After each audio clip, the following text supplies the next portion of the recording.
Assalamualaikum warahmatullahi wabarakatuh.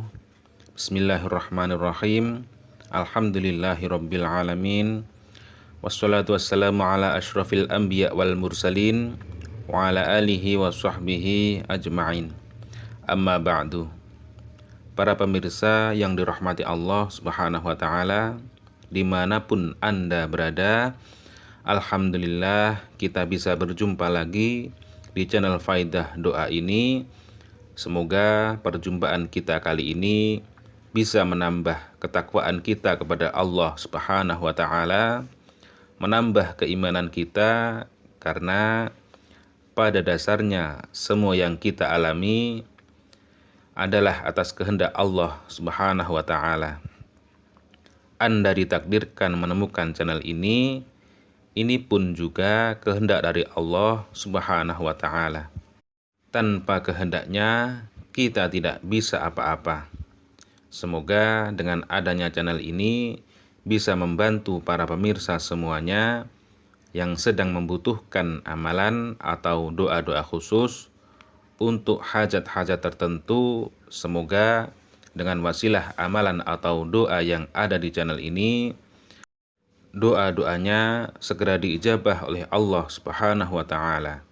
Amin ya rabbal alamin. Para pemirsa yang dirahmati Allah Subhanahu wa taala, apabila Anda mengalami kesusahan, banyak hutang, banyak masalah, jangan bersedih. Anda masih mempunyai Allah Subhanahu wa taala yang Maha Pengasih, Maha menyayangimu. Kuatkan iman Anda dan jangan berputus asa. Yakinkan hati Anda bahwa Allah Maha berkuasa, Maha segala-galanya. Allah akan menyelesaikan masalah-masalah yang Anda alami. Di dalam Quran surat Al-Baqarah ayat 286, Allah berfirman, la yukallifullahu nafsan illa wus'aha, bahwa Allah tidak membebani seseorang di luar kemampuannya. Allah Subhanahu wa taala memberi ujian sesuai kemampuan hambanya. Para pemirsa yang dirahmati Allah Subhanahu wa taala, ketahuilah di dalam kesulitan hidup ini, kesusahan yang kita alami, sesungguhnya Allah sangat merindukan suara doa-doa kita, merindukan kita untuk selalu mendekat kepadanya. Dengan kita diberi ujian-ujian hidup ini, tidak lain supaya kita mau berdoa dan mendekatkan diri kepada Allah Subhanahu wa taala. Karena orang yang tidak mau berdoa ialah orang yang sombong, yang seolah-olah dia tidak membutuhkan Allah Subhanahu wa taala, dan orang tersebut itu sangat dibenci oleh Allah Subhanahu wa taala. Di dalam Quran surat Al-Mu'min ayat 60, Allah Subhanahu wa taala memerintahkan dan menjanjikan pada hambanya untuk berdoa dan akan dikabulkan. Wa qala rabbukum ud'uni astajib lakum innal ladzina yastakbiruna an ibadati sayadkhuluna jahannama dakhirin.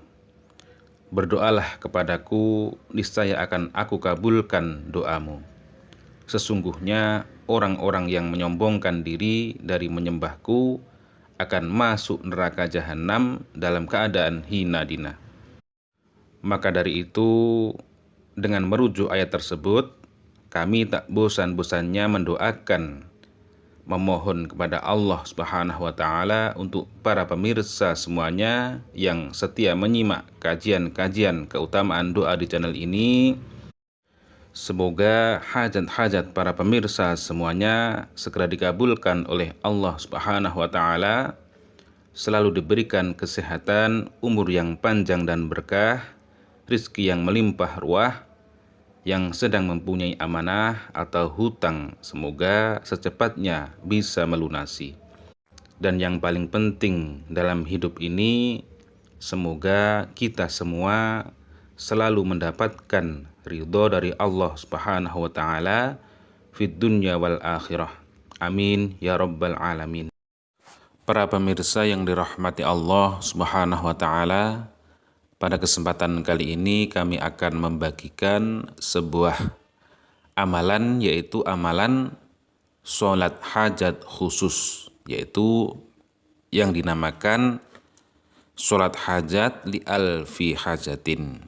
Di dalam kitab Fawaid halaman 100 disebutkan barang siapa mengharapkan atau ingin melakukan sholat hajat li alfi hajatin tersebut dengan tata cara dilakukan pada malam Jum'ah, dan sebelum melakukan sholat hajat mandi terlebih dahulu, kemudian memakai pakaian yang suci dan bersih, dan waktu melakukannya yaitu waktu sahur atau waktu tahajud, yaitu jam 12 malam ke atas, yaitu sekitar jam 2 ataupun jam 3 atau hampir subuh, sebelum subuh lah, itu waktu-waktu sahur.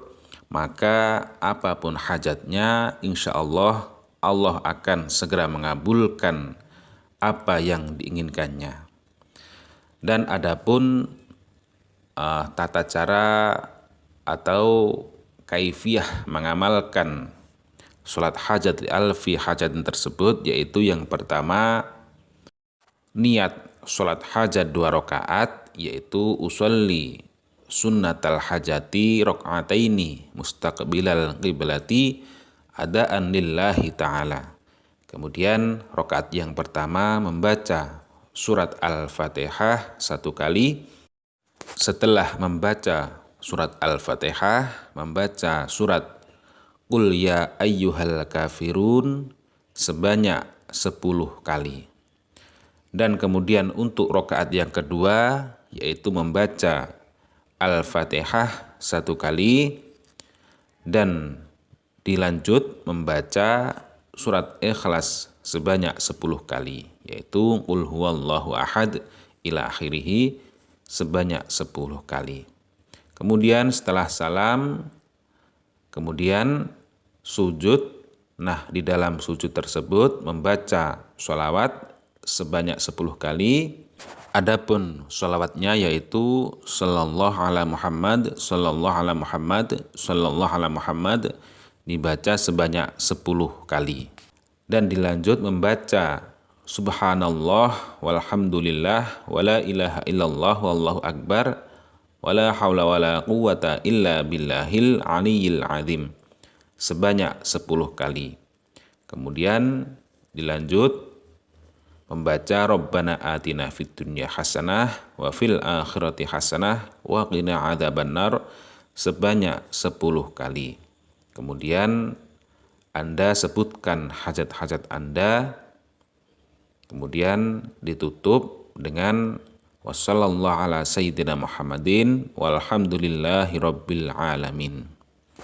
Demikian, wallahu a'lam, wassalamualaikum warahmatullahi wabarakatuh.